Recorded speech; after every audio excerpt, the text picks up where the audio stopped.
இந்த எலெக்ஷன்ல ஆதரவு தளம் இருக்கிறது. இந்த எலெக்ஷன்ல ஆக்சுவலா ஒரு சைலன்ஸ் இருக்கு. ஓகே. அது வேவை விட மிக மோசமானதுன்னு நான் பாக்குறேன். என்னன்னா நீங்க குறிப்பிட்டது அவருடைய ஆதரவாளர்கள் அதை வெளிப்படுத்துறாங்க. ஏன்னா அந்த ஏஜ் குரூப்ல இருக்கிறவங்களுக்கு கமிட்மெண்ட்ஸ் கிடையாது. ஓகே. நீங்க ஒரு கடை வச்சிருக்கவங்ககிட்ட போய் நீங்க வாக்ஸ் பாப் எடுக்கிறதுக்கு பைட்டு போடுறீங்கன்னா அந்த இடத்துல உங்க வியாபாரம் பண்ணணுங்கிறது மைண்ட்ல இருக்கும்.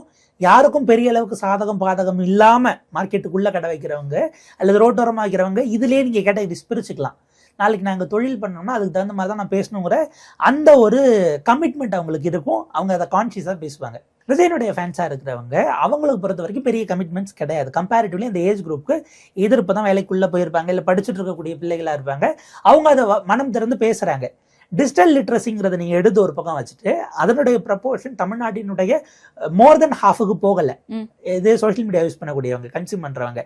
அந்த டிஜிட்டல் லிட்ரஸியில் வெறும் டிஜிட்டல் லிட்ரஸிங்கிறது நம்ம ப்ரௌஸ் பண்ணி எடுக்கிறது அல்லது மொபைல் ஃபோன்ஸ் வச்சிருக்கிறது, நீங்கள் ஸ்மார்ட் ஃபோன்ஸ் யூஸ் பண்ணுறதுங்கிற இடத்துல தான் நம்ம ஒரு அளவுகளாக வைக்கிறோம். எப்படி லிட்ரஸி லேட்னா அவங்க பேரை எழுத தெரிஞ்சா போதுங்கிற லெவலுக்கு வச்சாங்களோ அப்படி ஒன்று வச்சுக்கிட்டு இருக்கிறோம்.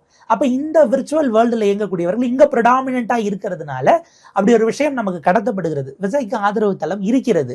ஆனால் அது வெற்றியை பெறக்கூடிய அளவுக்கு இவங்க சொல்லக்கூடிய அளவுக்கு எல்லாத்தையும் அடிச்சு ஜெயிச்சுட்டு வந்து ஒரு என்டிஆர் மாதிரி உட்காருவார் அப்படிங்கிற இடத்துக்கு அது போகலன்றதான் நம்ம புரிஞ்சுக்கணும். அதுக்கு நம்ம சொசைட்டியை ஒரு கிராஸ் செக்ஷனா பார்த்தோம்னா தெரியும். ஏன்னா Vijay he's cutting across oats. யார் யார்கிட்ட எல்லாம் ஓட்டு இருந்துச்சோ எல்லார்ட்ட இருந்தும் விஜய் எடுக்கிறார். ஆனா எவ்வளவு எடுக்க போறாருங்கிற கேள்வி இருக்கு.